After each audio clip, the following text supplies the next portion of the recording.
Layer skin hair and laser clinic లో latest టెక్నాలజీతో laser hair removal, anti ageing and hair fall issues కి advance treatments అన్ని ఇక cost గురించి వరి అవ్వాల్సిన అవసరం లేకుండా అందిస్తున్నారు. ఇంకా మీ కాన్ఫిడెన్స్ ని తిరిగి తెచ్చుకోండి. Get your free consultation now.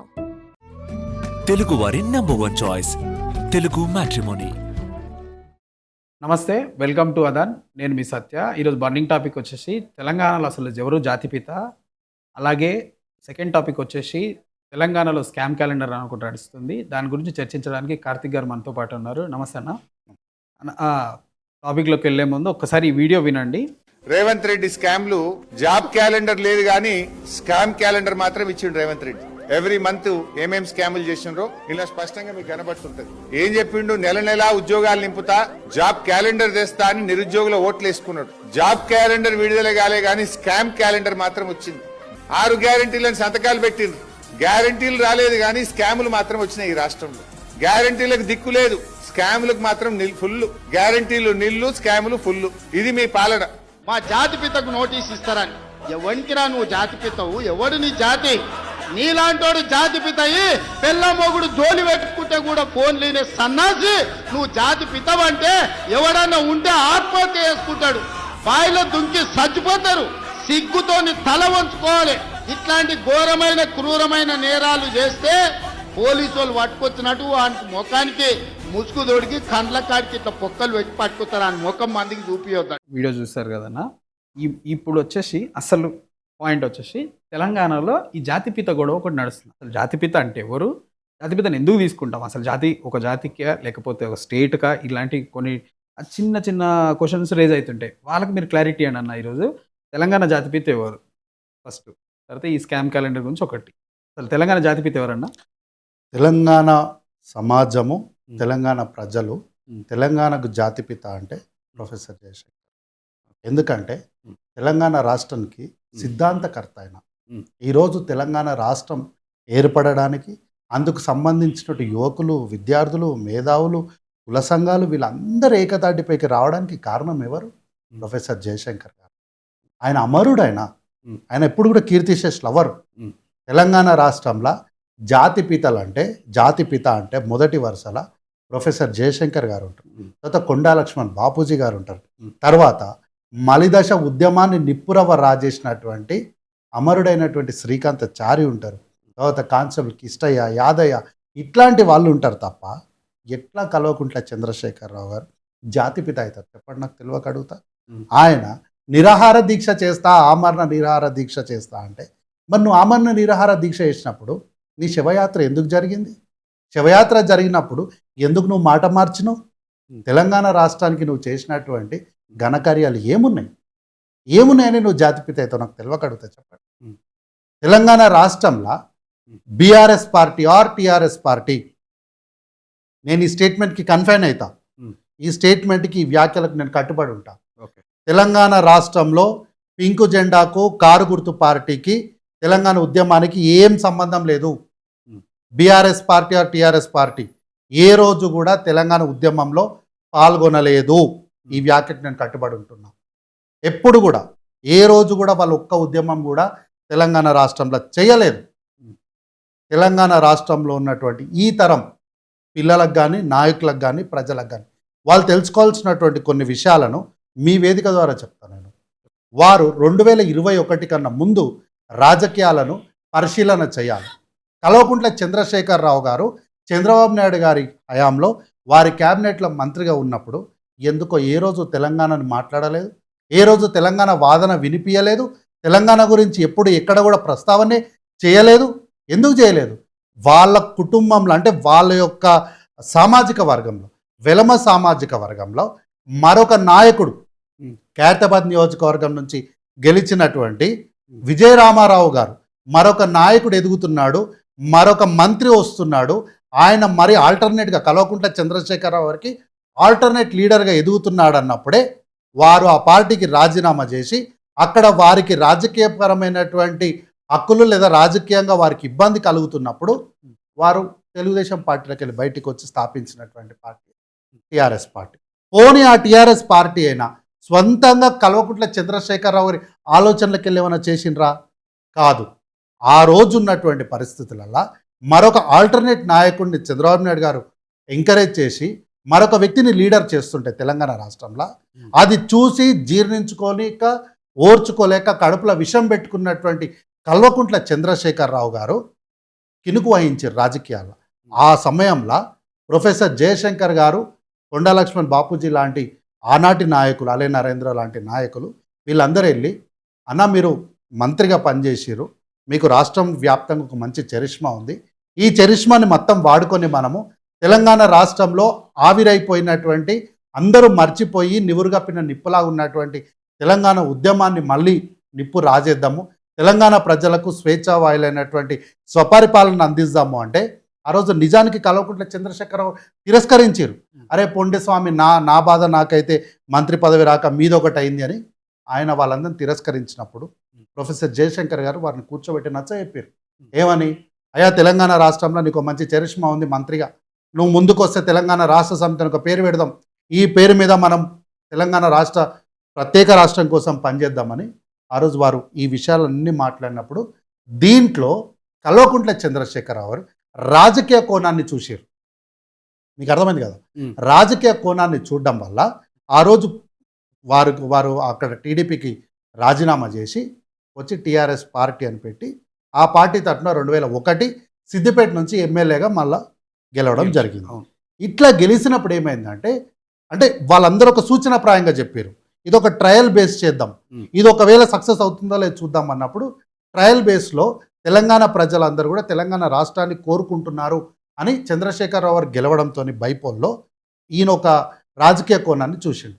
దాన్ని పట్టుకొని తెలంగాణ రాష్ట్రంలో ఆ రోజు 2004 నుంచి 2014 వరకు అధికారంలో ఉన్నటువంటి పార్టీ పైన ఏ రాజకీయ పార్టీ అయినా పోరాటం చేస్తుంది కదా, విపక్ష ప్రతిపక్ష పార్టీలుగా. సో కాంగ్రెస్ పార్టీ పైన పోరాటం చేయడానికి, కాంగ్రెస్ పార్టీ పైన రాజకీయమైన యుద్ధం చేయడానికి టీఆర్ఎస్ పార్టీ తీసుకున్న లైన్ ఏంది అంటే తెలంగాణ ఉద్యమం. అయితే తెలంగాణ రాష్ట్రంలో నేను ఉద్యమకారుణ్ణి కాదు ఉపన్యాసకుడిని మాత్రమే అని ఈ మాట నేను చెప్తలేను, సాక్షాత్తు కల్వకుంట్ల చంద్రశేఖరరావు గారే ఆయన అఫిడవిట్ ఇచ్చిండు కోర్టుకి. ఏమని, A Prabhakar appearing on behalf of Chandrasekhar Rao contended that during the separation movement the call was given by Telangana joint action committee. ఆయన ఒక అఫిడవిట్ ఇచ్చిండు కోర్టుకి. ఏమని, నేను తెలంగాణ రాష్ట్రంలో జరిగినటువంటి ప్రతి ఉద్యమం కూడా నాకేం సంబంధం లేదు, తెలంగాణ జాయింట్ యాక్షన్ కమిటీ చేసింది. తెలంగాణ జాయింట్ యాక్షన్ కమిటీకి చైర్మన్ ఎవరు ఆ రోజు? ప్రొఫెసర్ కోదండరామ్ గారు. దానికి వారిని మద్దతు ఇచ్చి నిలబెట్టింది ఎవరు? కాంగ్రెస్ పార్టీ నుంచి జానారెడ్డి గారు, ఆ రోజు బీజేపీ శాఖ అధ్యక్షులైనటువంటి కిషన్ రెడ్డి గారు, మదకృష్ణమాది గారు, ఆర్ కృష్ణయ్య గారు, గజ్జల కాంతం గారు, ఇట్లా విమలక్క గారు, ఇట్లా తెలంగాణ రాష్ట్రంలో ఉన్నటువంటి కళాకారులు వీళ్ళందరూ కలిసి ప్రొఫెసర్ కోదండరామ్ గారిని నిలబెట్టారు. నిలబెడితే ఏ నిర్ణయమైనా తీసుకున్నది ఎవరు? కోదండరామ్ గారు. కాబట్టి కోదండరామ్ గారే మతం చేసిరు, కానీ నాకేం సంబంధం లేదు కాబట్టి నా మీద ఉన్న కేసులన్నీ ఎత్తేయండి అని చెప్పి కోర్టులో అఫిడవిట్ ఇచ్చింది. ఇప్పుడు ఎట్లా కల్వకుంట్ల చంద్రశేఖర్ అసలు ఉద్యమకారుడే కానప్పుడు నువ్వు ఎట్లా జాతిపితవైతే చెప్పండి? తెలంగాణ రాష్ట్రంలో నీకు ఉద్యమానికి నీకేం సంబంధం ఉందయ్యా అంటే వాళ్ళ కొడుకు కల్వకుంట్ల చంద్రశేఖరరావు గారి తనయుడైనటువంటి కల్వకుంట్ల తారక రామారావు గారు పోలీసులను వాళ్ళ తల్లిని పెట్టి తిడతాడు. ఓ రాజకీయ నాయకుడు. ఈరోజు యువత అంతా హైదరాబాద్లో ఐటీలో పనిచేస్తున్నటువంటి చాలామంది యువత ఇన్స్టాగ్రామ్లో ఓపెన్ చేసి నీకు ఇష్టమైన నాయకుడు ఎవరంటే కేటీఆర్ అని చెప్తారు. అమ్మ మీకు తెలుసో తెలియదో నేను అడుగుతా, నువ్వు కేటీఆర్ మాకు ఈ కంపెనీ లాంటి కేటీఆర్ అది ఇచ్చిండు అంటున్నావు కదా, ఇంత కంపెనీలు ఇంత చదువుకున్న కేటీఆర్ ఒక పోలీస్ అధికారిని వాళ్ళ అమ్మని పెట్టి తిట్టొచ్చా? సంస్కారం ఉందంటారా? గిదేనా తెలంగాణ ఉద్యమం అంటే? ఏంది తెలంగాణ ఉద్యమం అంటే? తల్లిని పెట్టి తిట్టడం తెలంగాణ ఉద్యమమా? ఏం ఉద్యమం చేశారు మీరు? హరీష్ రావు గారు ఉద్యమ నాయకుడు, ఉద్యమకారుని అంటారు కదా, ఏంది ప్రభుత్వ అధికారులను చంపలు పట్టి చల్ల బలగొట్టడం తెలంగాణ ఉద్యమమా?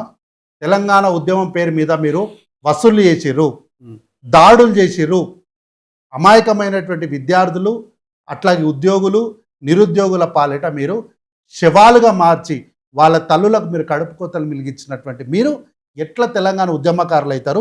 నువ్వు ఎట్లా తెలంగాణకు జాతిపిత అవుతావు చెప్పు, నాకు తెలియక అడుగుతా. ఇదే జాతిపిత అని చెప్తున్నటువంటి కల్వకుంట్ల చంద్రశేఖరరావు 10 సంవత్సరాల ఏనాడైనా కార్యకర్తలకు కనిపించిండా? నాయకులకు కనిపించిండా? అంటే నేను సారీ టు సే దిస్, ఇది ఏంటంటే నాకు రాజశేఖర రెడ్డి గారి టైం నుంచి నేను చూస్తున్న రాజకీయాలు, చంద్రబాబు నాయుడు, రాజశేఖర గారు ఇలా చూస్తున్న టైంలో నాకు ఒక ముఖ్యమంత్రి వెళ్ళి ఒక కవిది పాడేమోయడం కానీ, రీసెంట్ టైంలో కేసీఆర్ ఒక మాజీ మంత్రి అయినా జనాలను పక్కన కూర్చోబెట్టుకొని పలకరిస్తున్న విధానం కానీ నాకు ఈ కళ్ళకి చాలా మంచిగా అనిపించింది. మంచిగా అనిపించింది కదా సార్. ఆ, మీకు ఒక మాట చెప్తా, మంచిది బాగా చెప్పారు. Gaddar felt insulted after KCR made him wait for hours at Pragati Bhavan. Gaddar garu gate బయట కూర్చోబెట్టారు కదా అదే. ముఖ్యమంత్రిగా ఉన్నప్పుడు. ఎందుకో గద్దర్ గారికి అనిపించాలి మీకు? Um. KCR refused appointment for few minutes. Sir 2 నిమిషాలు అపాయింట్మెంట్ ఇవ్వండి సార్ అంటే అపాయింట్మెంట్ ఇవ్వలేదు. ఎవరికి? Telangana joint action committee M Kodandaram has denied any conflict with K. Chandrasekhar Rao through a letter refused appointment to him for few minutes. 2 నిమిషాలు appointment ఇవ్వలేదు ముఖ్యమంత్రిగా ఉన్నప్పుడు. ఆ రోజు ఎందుకో పక్కన కూర్చోబెట్టుకోలేదు. ఆ రోజు మీకు కనిపించలేదు ఎందుకో? CM KCR refused to give appointment to staff a day after Telangana employees criticized Chief Minister K. Chandrasekhar Rao for failing to fulfill the poll promises of implementing the latest PRC recommending the issues health cards. It was turned off Mr. Rao to hit back. నీ దగ్గర పనిచేసే staff అండి, ఎవరో బయట వాళ్ళు కాదు, రోజు నీ కోసం కష్టపడి పనిచేసే నీ స్టాఫ్ని కలవనీకే నువ్వు అపాయింట్మెంట్ రిఫ్యూజ్ చేసినావు. మళ్ళీ నువ్వు వచ్చి మాట్లాడుతున్న ఈరోజు Telangana CM KCR refuse to meet ఎవరిని? మీరా కుమార్ ఎవరో తెలుసు కదా. ఈ తెలంగాణ రాష్ట్రం ఈరోజు మనం అందరం కూర్చొని మాట్లాడుకుంటున్నాం తెలంగాణ రాష్ట్రం అని. ఈ తెలంగాణ రాష్ట్రానికి నువ్వు ముఖ్యమంత్రి కావడానికి కారణమైనటువంటి నాటి లోక్సభ స్పీకర్ అయినటువంటి మీరా కుమార్ గారిని కలవడానికి, అంత పెద్ద మనిషిని నువ్వు కలవడానికి నువ్వు అపాయింట్మెంట్ చేయడానికి నీకు టైం లేదా? ఏం చేస్తున్నావు నువ్వు ప్రగతి భవన్లో ఆ రోజు కూర్చొని? ఒకటి కాదు, మీకు ఇంకా చూపిస్తా, ఒక్క నిమిషం టైం ఇవ్వండి నాకు. KCR refuses appointment to DS. As expected senior Telangana Rashtra Samithi leader and Rajya Sabha member D Srinivas started feeling that heat of party leadership anger following a complaint leaders from Nizamabad. ఒక రాష్ట్రంలో, ఉమ్మడి ఆంధ్రప్రదేశ్ రాష్ట్రంలో 2 సార్లు ఒక పార్టీని, ఒక రాజకీయ పార్టీని, జాతీయ పార్టీని అధికారంలోకి తీసుకొని వచ్చి అధ్యక్షుడిగా పనిచేసినటువంటి ఒక డిఎస్ గారిని కలవడానికి నీకు టైం లేదు. తర్వాత 2 వెటర్నరీ అంటే ఆ రోజు ఉన్నటువంటి పరిస్థితుల్లో కాంగ్రెస్ పార్టీని విడిచిపెట్టినటువంటి 2 ఎమ్మెల్యేలు వాళ్ళు సీఎం కేసీఆర్ని కలవడానికి వెళ్తే mister KCR did not give an appointment to them. ఆ రోజు కనిపించలేదు ఎందుకో. అట్లాగే KCR refuses to meet TRS MLA, సొంత పార్టీ ఎమ్మెల్యేని కలవలేదు నువ్వు. KCR denied me appointment for 4 years. ఈరోజు మంత్రిగా పనిచేసినటువంటి కొండా సురేఖ గారు ఆ రోజు కన్నీళ్ళ పర్యంతమయ్యారు. Security denies JC entry into KCR camp house. ఎవరు? జేసీ దివాకర్ రెడ్డి గారు, మాజీ మంత్రిగా పనిచేసిన ఆయన, ఎంపీగా పనిచేసిన ఆయన. ఈ జేసీ దివాకర్ రెడ్డి గారిని లోపలికే రానియలేదు నువ్వు. ఏముంది ఇంకా? Telangana CM KCR not receive PM Modi on Hyderabad visit nominate a minister. ఒక ప్రధానమంత్రిని, దేశ ప్రధానమంత్రిని రిసీవ్ చేసుకోనికి నీకు టైం లేదు. ఒక ప్రధానమంత్రిని కలవడానికి నువ్వు వెళ్ళవు. ఇవన్నీ పోనీయండి. తెలంగాణ రాష్ట్ర ఉద్యమ మొత్తం చరిత్రలో నాయని నరసింహారెడ్డి గారి పేరు హోంమంత్రి, అంతే కదా. ఆ చరిత్ర చెప్పే నిజం కదా. Waiting for an appointment with KCR, Nayani Narasimha Reddy. ఉద్యమకారులకు నువ్వు అందుబాటులో లేవు. ఇవన్నీ పోనండి. ఈరోజు కల్వకుంట్ల తారక రామారావు గారు వీళ్ళందరూ ఏందో రామ్ చరణ్ గారు నా మిత్రుడు, పవన్ కళ్యాణ్ గారు నా ఆ గర్భమిత్రుడు అని మాట్లాడుతున్నారు కదా. Chiranjeevi has made an attempt to meet Telangana CM KCR but seems to denied appointment. నేను మెగాస్టార్ చిరంజీవి గారి అభిమానులను కూడా అడుగుతా. ఈరోజు మీరు అడుగుతున్నారు వాళ్ళందరినీ తీసుకొని వచ్చి పక్కన కూసబెట్టుకున్నాడని. ఇదే కాంగ్రెస్ పార్టీ సాధించినటువంటి ఘనత. ఈరోజు ఎట్లా జాతిపిత అవుతావు చెప్పు నువ్వు. ఈరోజు తెలంగాణ రాష్ట్రం సిద్ధించడానికి పొడుస్తున్న పొద్దు మీద నడుస్తున్న కాలమాని గజ్జ కట్టి గర్జించినటువంటి ప్రజా యుద్ధ నౌక గద్దర్ గారిని ఎర్రటి ఎండల గేట్ కాడ కూసబెట్టిన నువ్వు ఈరోజు సిట్టు నీకు నోటీసులు ఇచ్చేసరికి రోడ్డు మీద పోయే ప్రతి కుక్కను తీసుకొని వచ్చి పక్కన కూసబెట్టుకొని మోకాళ్ళు పట్టుకొని బతిమలాడుతున్నావు. నువ్వు ఎట్లా జాతిపితవైతావు? తెలంగాణ రాష్ట్ర ఆత్మగౌరవాన్ని తాకట్టు పెట్టిన నువ్వు ఎట్లా జాతిపితవైతే నాకు తెలియక అడుగుతా చెప్పు. కాబట్టి తెలంగాణ సమాజము, తెలంగాణ యువత, మీరు రాజకీయాలపైన మొగ్గు చూపించడంలో ముందు బీఆర్ఎస్ పార్టీ మా పార్టీ, టీఆర్ఎస్లో ఉన్నటువంటి చంద్రశేఖరరావు గారు, తారక రామారావు మాకు ఐకానిక్ లీడర్ అని చెప్పే ముందర, జాతిపితలను మాట్లాడే ముందు మీరు చరిత్ర తెలుసుకోండి. తెలంగాణ రాష్ట్రాల్లో దళితుని ముఖ్యమంత్రిని చేస్తా అన్న ఆయన 10 ఏళ్ళు ముఖ్యమంత్రిగా ఉండి ఒక దళితుడు నీ పక్కన కూర్చుంటే నువ్వు ఓర్వలే? నువ్వు జాతిపితవు అవుతావా? నువ్వు జాతిపితవే. నీ ఇంటికాడికే నువ్వు జాతిపితవు, కానీ తెలంగాణ సమాజానికి నువ్వు ఎప్పటికి కూడా జాతిపితవు కావు. మా కొప్పలీశ్వర్ గారు నీ పక్కన కూర్చుంటే నువ్వు ఓర్వలేకపోయినావు. మా మహమూదాబాద్లో మా ఎంపీ గారు కల్వకుంట్ల తారక రామారావు చేయి పట్టుకుంటే ఆయన సహించలే. ఇట్లాంటి వాళ్ళు ఎట్లా జాతిపితలు అవుతారు సార్? నాకు తెలియక అడుగుతా. కాబట్టి జాతిపిత అనేది ఎవరికైనా ఉంటే అది ప్రొఫెసర్ జయశంకర్ గారికి ఉంటుంది, లేదా కొండా లక్ష్మణ్ బాపూజీ గారికి ఉంటుంది, లేకపోతే తెలంగాణ మలిదశ ఉద్యమాన్ని ఆ నిప్పురవన్ రాజేసినటువంటి శ్రీకాంతాచారి గారికి ఉంటుంది తప్ప కల్వకుంట్ల చంద్రశేఖరరావు గారు ఎప్పుడు కూడా జాతిపిత కాడు. ఆయన ముఖ్యమంత్రి గారు చెప్పినట్లు కల్వకుండా ఉండేలా చేసినటువంటి కల్వకుంట్ల కుటుంబానికి మాత్రమే ఆయన జాతిపిత తప్ప నీ సొంత కుటుంబం కూడా నిన్ను జాతిపిత ఒప్పుకుంటలేదు కదా. మీ అన్న పిల్లలందరూ ఎక్కడున్నారు? నిన్న మొన్న కవిత గారు అంటున్నారు, ఒక జాతిని సపరేట్గా చేసి తిట్టడం ఎందుకు, అదేదైనా ఉంటే మీరు చెప్పే విధానం మంచిగా ఉంటే చాలు కదా, మీకు అభివృద్ధి లేకనే ఇట్లా మాట్లాడుతున్నారని చెప్తున్నారు. మరి దానికి కవిత గారిని మనం సపరేట్గా చూడాల్సిన అవసరం లేదు. కవిత గారి ఎపిసోడ్ ఏంది అంటే, ప్రశ్నించడానికైనా సావాసం చేయడానికైనా నా వల్లే ఉండాలి. అంటే అధికారమైనా మా ఇంట్లోనే ఉండాలి, ప్రతిపక్షం అన్నా మళ్ళీ మా ఇంట్లోనే ఉండాలి. కల్వకుంట్ల చంద్రశేఖరరావు గారిని ప్రశ్న అడిగే వాళ్ళు కూడా ఆ కుటుంబం వాళ్ళే ఉండాలి, వాళ్ళే ఉండాలి. అందుకోసమనే కల్వకుంట్ల తారక రామారావు గారిని ముందుకు నెట్టి చూసిరు, నాయకుడిగా పనికొస్తాడా అని. ఒక ఫెయిల్డ్ అన్ని రంగాల్లో కూడా కల్వకుంట్ల తారక రామారావు ప్రధాన ప్రతిపక్ష పాత్ర పోషించడంలో ఫెయిల్ అయిపోయిండు. Taraka Rama Rao is an failed leader. ఇది గ్రహించినటువంటి కల్వకుంట్ల చంద్రశేఖరరావు ఇమ్మీడియట్గా ఎక్కడ అల్లుడు హరీష్ రావు ఆ ప్లేస్ని ఆక్యుపై చేస్తాడు అని చెప్పి ఇమ్మీడియట్గా బ్యాక్డోర్ నుంచి కవిత గారిని తీసుకొచ్చి ముందు పెట్టి ఈరోజు ప్రశ్నలు అడిగిపిస్తుంది కల్వకుంట్ల చంద్రశేఖరరావు గారే. కాబట్టి కల్వకుంట్ల చంద్రశేఖరరావు గారిని, కవిత గారిని వేరుగా చూడాల్సిన అవసరం లేదు. ఆయన ఫామ్ హౌస్లో కూర్చొని చేసే డైరెక్షన్ ప్రకారమే కవిత గారు కానీ మరొకరు కానీ పనిచేస్తారు. వాళ్ళని వీళ్ళని వేరుగా చూడాల్సిన అవసరం లేదు. కాబట్టి కల్వకుంట్ల కుటుంబానికి తెలంగాణకి ఏమీ సంబంధం లేనప్పుడు కల్వకుంట్ల చంద్రశేఖరరావు అనేట ఆయన తెలంగాణ సమాజానికి ఎప్పటికి కూడా జాతిపిత కాదు కదా, ఉత్తపిత కూడా కాదు ఆయన. తెలంగాణలో ఈ జీవన్ రెడ్డి ఇష్యూ ఎక్కడ పోయినా బీజేపీ ముందుకు తీసుకొస్తున్నారు. అరవింద్ గారు చెప్తున్నారు, ఆయన చూస్తే నాకు కొంచెం జాలేస్తుంది, జీవన్ రెడ్డి గారిని చూస్తే జాలేస్తుంది, ఆయన నేనే వెళ్ళి ఓదార్చాలనుకుంటున్నా, బట్ ఈ ఎలక్షన్ ముందు వెళ్తే బాగుండదు కాబట్టి వెళ్తలేనట్టు. దీన్ని బట్టి మీరు ఏం చెప్తారన్నా, దీనికి జీవన్ రెడ్డి గారి ఇష్యూ గురించి ఏం చెప్తారు? జీవన్ రెడ్డి గారు పెద్దలు, సీనియర్ నాయకులు, వారికి కాంగ్రెస్ పార్టీ అన్ని రంగాల్లో కూడా కావాల్సినటువంటి అన్ని అవకాశాలు వచ్చినాయి. ఈరోజు వారిని కాంగ్రెస్ పార్టీ ఏం దూరం పెడతలేదు, కాంగ్రెస్ పార్టీ వారికి ఏం కూడా నష్టం చేస్తలేదు. కాకపోతే పెద్దలుగా వారు ఏంది అంటే అపారమైనటువంటి పదవుల్ని అన్నిటిని కూడా అంటే వారు ఆ ఎక్స్పీరియన్స్ ఉంది కాబట్టి ఇప్పుడున్న పరిస్థితులల్లో నాయకులు ఎక్కువైపోయారు. అంటే ఈ కాలంలో ఒకానొక సందర్భంలో మనకు విలేజ్లో సర్పంచ్ మాత్రమే లీడర్, కానీ ఈరోజు ఏమైంది, వార్డుకు 10 మంది లీడర్లు ఉంటున్నారు. సో టూ మెనీ లీడర్స్, చాలామంది లీడర్స్ ఎమర్జ్ అయ్యేసరికి అవకాశాలు ఇవ్వడంలో కూడా ప్రతి పార్టీకి ఇబ్బందికరంగా ఉంది. సో వారు ఏంటంటే కొంచెం సోఫిస్టికేట్ అవుతున్నారు.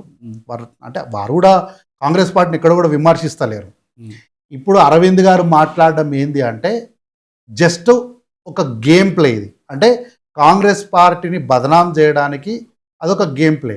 ఇంతగా ఓదార్చాలి జీవన్ రెడ్డి గారిని అని అరవింద్ గారు మాట్లాడుతుంది కదా, ముందు వాళ్ళ పార్టీల కష్టపడి ఆ పార్టీ జెండా మోస్ట్ వాళ్ళకి మీరు టికెట్ ఇవ్వండి. ఫస్ట్ జీవన్ రెడ్డి గారిని మేము ఓదార్చుకుంటాం, మేము చూసుకుంటాం ఆయనని. ముందు మీ పార్టీలో మీ జెండా పట్టుకొని 10 ఏళ్ళు మీ ఎంబడ తిరిగిన వాళ్ళను మీరు ఈరోజు అనిచేసి నిన్నగాక మొన్న బీఆర్ఎస్లోకి వెళ్ళి వచ్చిన వాళ్ళకు మీరు టికెట్లు ఇస్తున్నారు. మిమ్మల్ని మరి వాళ్ళని ఎవరు ఓదార్చాలి ఏమంటున్నా? అయితే గత 5 సంవత్సరాలుగా తెలంగాణ రాష్ట్రంలో పోరాటం చేసి నయానో భయానో ఆర్ఎస్ఎస్ ఆ జెండా పట్టుకొని ఆ జెండా కోసం నిలబడిన వాళ్ళకి ఎంతమందికి మీరు ఎమ్మెల్యే టికెట్లు ఇచ్చారు? ఉమ్. ఎంతమందికి ఎంపీ టికెట్లు ఇచ్చారు? ఎన్ని జిల్లా పరిషత్లు ఇచ్చారు? ఎన్ని మున్సిపల్ మేయర్లు టికెట్లు ఇచ్చారు మీరు? మీరు వచ్చి మాకు చెప్తున్నారా? కాబట్టి ముందు మీదేముందో ఫస్ట్ మీరు చూసుకోండి, తర్వాత వేరే పార్టీ గురించి మాట్లాడచ్చు. అరవింద్ గారు ఏంది అంటే, నేను చాలా తెలివైనోడిని, నేను ఎక్కువ చదువుకున్నా, ఈయన కూడా ఇంకొక తారక రామారావు లాగా నేనే అమెరికాలో ఉండొచ్చిన, నాకు అత్యంత మేధావినేనని ఆయన అనుకుంటాడు. కానీ ఏమీ లేదు అయా. ఫస్ట్ మా జీవన్ రెడ్డి గారిని మేము ఏం చేయాలో మేము చూసుకుంటాం. ఫస్ట్ మీ పార్టీలో ఉన్నటువంటి వాళ్ళు వీళ్ళు కాదు, నిజామాబాద్లో నీ ఎంబడ తిరిగి నీ కోసం ఆస్తులు అమ్ముకొని దెబ్బలు తిన్నటువంటి నీ పార్టీ కార్యకర్తలకు ముందు వాళ్ళ లైఫ్లు సెట్ చేయి, తర్వాత ఇంకొకరి గురించి మాట్లాడు. మన చూసుకోనికే శాత కాదు, పక్కన ఉంది మాత్రం మనం మంచిగా చూస్తాం. కాబట్టి జీవన్ రెడ్డి గారిని ఎప్పుడు ఎక్కడ ఎలా అకామిడేట్ చేయాలో పార్టీకి స్పష్టమైనటువంటి అవగాహన ఉంది. వారిని తప్పకుండా రాబోయే రోజుల్లో పార్టీ ఒక మంచి స్థానంలో ఉపయోగించుకోవడానికి పార్టీ ప్రణాళిక సిద్ధంగా ఉంది. దానికి పెద్దగా ఇబ్బంది ఏం లేదు. ఎందుకంటే కాంగ్రెస్ పార్టీలో ఒక ఫ్రీడమ్ ఉంటుంది, స్వేచ్ఛ ఉంటుంది. అది ఏదైనా ఓపెన్గా చెప్తాము. చెప్పినంత మాత్రాన దాని వ్యతిరేకత అంటే ఇట్లా లోపల దాపెట్టుకొని వెన్నుపోట్లు పొడవడము ఇవన్నీ మాకు తెలియదు. ఏదున్నా ఇక్కడ ఏమనిపిస్తుందో ఇక్కడ అది చెప్తాం, ఇక్కడ అది మాట్లాడతాం. మేము ఏదైనా ఇక్కడ నుంచి చేస్తాం. ఇక్కడ మాకు రెండో తాటు ఉండదు. కాబట్టి జీవన్ రెడ్డి గారి విషయంలో అరవింద్ గారికి అంత యాతన ఏం అవసరం లేదు. వారు తమ కార్యకర్తలను చూసుకుంటే గదే 10,000. ఇప్పుడు జాబ్ క్యాలెండర్ గురించి మాట్లాడదామన్నా. Yeah. స్కామ్ క్యాలెండర్ అనేది ట్రెండ్ అవుతుంది కొన్ని ఛానళ్ళల్లో, కొన్ని పేపర్లలో. ఈ job calendar versus scam calendar అని రన్ అవుతుంది. హరీశ్వరరావు గారు కూడా ఒక క్యాలెండర్ రిలీజ్ చేసిండ్రు. దాని గురించి మీరు చెప్పండి అన్న. ఎవ్రీ మంత్ ఒక స్కామ్ జరిగిందని ఆయన రిలీజ్ చేశారు. అంటే హరీష్ రావు గారు మరి వారి హయాంలా జరిగినటువంటి స్కామ్స్ అన్ని బయట పెడుతుంటే మరి వారికి కలవకుండా చంద్రశేఖర్ వారికి ఏమైనా చెడిందా అని అనుకోవాలి. ఎందుకు అంటే స్కామ్ క్యాలెండర్ అని చెప్పడానికి వాళ్ళకి ఏం అర్హత ఉంది? 2014 నుంచి 2023 వరకు 10 సంవత్సరాలు మీరు అధికారంలో ఉన్నారు కదా. ఒక్క కాంగ్రెస్ పార్టీ నాయకుడి మీదైనా మీరు కేసు పెట్టినరా? ఒక్క కేసు అయిందా? అవినీతి కేసు నాకు తెలియక అడుగుతా, చెప్పండి. మేము అధికారంలో ఉన్న 10 ఏళ్ళు, మీరు అధికారంలో ఉన్న 10 ఏళ్ళు, మీరు మొత్తం గోకి చూస్తే కూడా ఇంత అవినీతి విషయాన్ని మీరు బయట పెట్టలేకపోయారు. మీరేమో వచ్చి స్కామ్ల గురించి మాట్లాడతారు. ఈరోజు మీరు అధికారం పోయి 2 ఏళ్ళు కాలేదు, కుప్పలు తెప్పలు ఈరోజు సిట్టు మీకోసం వెయిట్ చేస్తుంది, పీసీ ఘోష్ కమిషన్ కాళేశ్వరం మీకోసం వెయిట్ చేస్తుంది, ఫార్ములా ఈ కేసు మీకోసం వెయిట్ చేస్తుంది, గొర్రెల స్కామ్ మీకోసమే వెయిట్ చేస్తుంది, తర్వాత ఎలక్ట్రల్ బాండ్స్ మీ గురించి వెయిట్ చేస్తున్నాయి. ఎన్ని చెప్పాలి మీ గురించి స్కామ్లని? ఈ రోజు వరకు మీరు మాట్లాడిన దాంట్లో ఒక్క స్కామ్ అయినా సరే మీరు ప్రెస్ మీట్ పెట్టడము, 2 రోజులు మీడియాలో బతకడము, వదిలేయడం, ఏదైనా ఒక్కటైనా సరే ఎవిడెన్షియల్ డాక్యుమెంటల్ మీరు కాంక్రీట్గా ఏమైనా మాట్లాడినరా? కొన్ని రోజులు వచ్చిర్రు, సృజన్ రెడ్డి అన్నారు. ఎవరయ్యా ఈ సృజన్ రెడ్డి అంటే ముఖ్యమంత్రి గారు బావమరిది అన్నారు. ఎట్లయితాడు ముఖ్యమంత్రికి బావమరిది? అసలు ఎవరు ఈ సృజన్ రెడ్డి అంటే మీ పార్టీలో ప్రతినిధిగా పనిచేసినటువంటి, పాలేరు శాసనసభ్యులుగా పనిచేసినటువంటి కందాల ఉపేందర్ రెడ్డి గారికి అల్లుడు. మీరే దొంగ కాంట్రాక్ట్లు ఇచ్చారు, మీరే దొంగ తాళాలు చేతులకు ఇచ్చిండ్రు. మై హోమ్ మొత్తం చుట్టుపక్కల హైదరాబాద్లో ఉన్న భూములన్నీ కబ్జా చేయడానికి మై హోమ్కి మీరేగా దారి చూపించింది. హైదరాబాద్ యూనివర్సిటీ అన్నారు, దాని పక్కన ఉన్నటువంటి ల్యాండ్ మై హోమ్ విహంగ గురించి మాట్లాడేసరికి ఈరోజు ఎవరు హెచ్యూ గురించి మాట్లాడారు. మీరు ఏ స్కామో చెప్పండి. వాళ్ళు మాట్లాడిన ప్రతి దాంట్లో కూడా వాళ్ళకే లింకులు. ఎందుకు ఈరోజు కోల్ స్కామ్ గురించి ఎవడు మాట్లాడతలేడు? నైని బొగ్గు కానీ అని పెద్ద సీన్ చేసిండ్రు కదా. ఈరోజు ఎవడన్నా మాట్లాడుతుండా? ఎందుకు మాట్లాడతలేరు? సృజన్ రెడ్డి దగ్గరికి వెళ్ళి మీరు ఏమైనా అందుకున్నారా? మేమైతే మొదలుపెట్టలేదు, ముందు మీరే మొదలుపెట్టారు, మీరే సైలెంట్ అయ్యారు. అంటే దాని అర్థం ఏంది? కందాల ఉపేందర్ రెడ్డి గారు వచ్చి అయ్యా ఆయన ముఖ్యమంత్రికి బావమరిది అవ్వడం కన్నా ముందు నా బిడ్డనిచ్చినటువంటి అల్లుడు, కాబట్టి మీరు దయచేసి దీని గురించి ఏం మాట్లాడుతాం. తారక రామారావు గారి దగ్గరికి వచ్చి సెటిల్మెంట్ చేసుకోవడంతో నైని బొగ్గని గురించి ఎవడు మాట్లాడతలేడు. ఏం మాట్లాడినా ఓ స్కామ్ అనాలి. ఏందయ్యా దాని విషయాలు తీసి చూపిస్తే మళ్ళీ దాని గురించి ఎవడు మాట్లాడు. రైతు భరోసా అన్నారు, రైతు రుణమాఫీ అన్నారు. దానికి ఏందో కార్పొరేషను, బ్యాంకులు, రైతులు ఇట్లుంటారు, ఇట్లా స్కామ్ జరిగింది, ఇగో ఈమకు రుణమాఫీ జరగలే, వాళ్ళకు రుణమాఫీ జరగలే అన్నారు. తీసుకొచ్చి ఆధారాలు ముందర పెట్టి రాబోయే చర్చ కరెంట్ ఇంతవరకు ఇవ్వడు రాడు. షాబాద్ పోయిండు, ఎవరినో ఒక ఆమెను చూపించిండు, దానిపైన ఏంది అని తీరా చూసి రా మాట్లాడదామంటే బొక్కబొర్లో తెల్ల ముఖం వేసిండు. తెలంగాణ రాష్ట్రంలో స్కాములకు పెట్టింది పేరే బీఆర్ఎస్ పార్టీ. వాళ్ళేంది మా గురించి మాట్లాడేది? రీసెంట్గా బీజేపీ వాళ్ళు కూడా ఏదో యాప్ లాంచ్ చేసారు కదన్నా, సేవ్ తెలంగాణ అని. దాని గురించి save Telangana from BJP party. ఎందుకు అంటే బీజేపీ పార్టీ వల్ల పక్క రాష్ట్రంలో ఉన్న క్షుద్ర పూజ గుర్తులు ఉన్నటువంటి పార్టీలు ఈ రాష్ట్రంలోకి ఎంటర్ అవ్వబోతున్నాయి. దానివల్ల తెలంగాణ సమాజం రక్తపాతంగా జరగకుండా ఉండాలి అంటే సేవ్ తెలంగాణ ఫ్రమ్ బీజేపీ అని వాళ్ళకి యాప్ పెట్టుకోవాలి. సో సేవ్ తెలంగాణ అని పెట్టినరు, ఫ్రమ్ బీజేపీ అనేది చిన్నగా రాసినట్టున్నారు, అది మనకు కనిపిస్తలేదు. కాబట్టి వాళ్ళు సేవ్ తెలంగాణ ఫ్రమ్ బీజేపీ అనేది కూడా వాళ్ళు యాడ్ చేసుకోవాలి. ఈ యాప్లు గీపులు ఇవన్నీ కూడా తెలంగాణ ప్రజలకి అవన్నీ ఏం అవసరం లేదు. తెలంగాణ రాష్ట్రం ఈరోజు సుభిక్షంగా ముందుకెళ్తుంది. కాబట్టి వీళ్ళందరూ ఏం హైడ్రామాలు చేసినా ఇవేం జరిగే పనులు కావు. కాబట్టి ఈరోజు తెలంగాణ రాష్ట్రము కాపాడబడాల్సింది బీజేపీ పార్టీ నుంచే. బీజేపీ పార్టీ వాళ్ళకు ఈరోజు ముఖ్యమంత్రి రేవంత్ రెడ్డి గారిని, కాంగ్రెస్ పార్టీని, ప్రజాప్రభుత్వాన్ని ఎదుర్కోనికే చాతగాకనే వాళ్ళకంత ధైర్యం లేకనే యాప్లు అని చెప్పి ఏదో మాట్లాడుతున్నారు అంటున్నారు. ఇక నినాక మొన్న పోయి ఆయన పోయి పవన్ కళ్యాణ్ కలిసేసి వచ్చారు రామచంద్రరావు గారు. వాళ్ళ హెడ్డింగ్ పెట్టి రాశారు ఏమని, పవన్ కళ్యాణ్ నటన తెలంగాణ రాష్ట్రంలో సాగుతుందా అని.